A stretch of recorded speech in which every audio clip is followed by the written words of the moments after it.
மற்றொரு அண்மை செய்தி. மக்களவையில் புதிய வருமான வரி மசோதாவை தாக்கல் செய்தார் மத்திய நிதியமைச்சர் நிர்மலா சீதாராமன். அண்மையில் பட்ஜெட்டில் அறிவிக்கப்பட்டிருந்த நிலையில் இந்த கூட்டத்தொடரிலேயே அந்த மசோதா தாக்கல் செய்யப்படும் என்று அறிவிக்கப்பட்டிருந்தது. அதன் அடிப்படையில் தற்போது புதிய வருமான வரி மசோதா என்பது தாக்கல் செய்யப்பட்டிருக்கிறது. கூடுதல் தகவல்களை செய்தியாளர் சுசித்ராவிடம் கேட்கலாம். சுசித்ரா, இது குறித்த விவரங்கள்.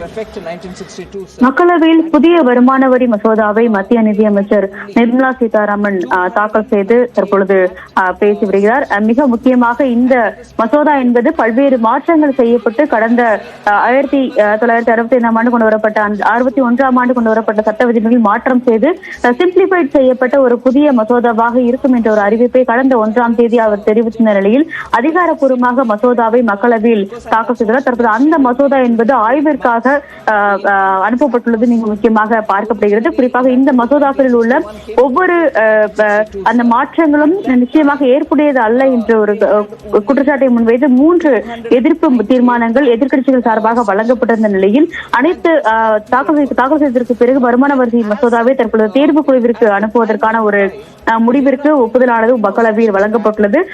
அந்த தேர்வுகளுடைய ஆய்விற்கு பிறகு அதுக்கு அடுத்தபடியாக இந்த மசோதாவில் திருத்தங்கள் செய்யப்பட்டு அதன் பிறகு மீண்டும் அறிமுகம் இந்த மக்களவை மற்றும் மாநிலங்களவையில் அது அறிமுகம் செய்யப்பட்டு அமலாவது மிக முக்கியமாக பார்க்கப்படுகிறது. முதற்கட்டமாக இந்த தேர்வு குழுவில் யாரெல்லாம் இடம்பெறப் போகிறார்கள், அதனுடைய ஆலோசனை எப்பொழுது தொடங்கும் என்பது தொடர்பான அறிவிப்புகள் இன்னும் ஒரு சில நாட்களில் வெளியாகும் என்ற ஒரு தகவலையும் சபாநாயகர் அதிகாரப்பூர்வமாக அறிவித்துள்ளார். மக்களவையில் அதிகாரப்பூர்வமாக அறிமுகம் செய்யப்பட்ட இந்த புதிய வருமான வரி மசோதா என்பது நடப்பு நிதியாண்டிலிருந்து கொண்டு வருவதற்கான ஒரு முயற்சியைத்தான் மத்திய அரசு முன்னெடுத்து வருகிறது. அதன் வகையில் இந்த வரும் நிதியாண்டிற்கான ஒரு செயல்பாடுகள் அனைத்துமே இந்த வருமான வரி மசோதாவின் அடிப்படையில் மேற்கொள்ளப்படும் என்ற ஒரு அறிவிப்பையும் மத்திய நிதியமைச்சர் நிர்மலா சீதாராமன் தற்பொழுது பேசிய பொழுது தெரிவித்துள்ளார்.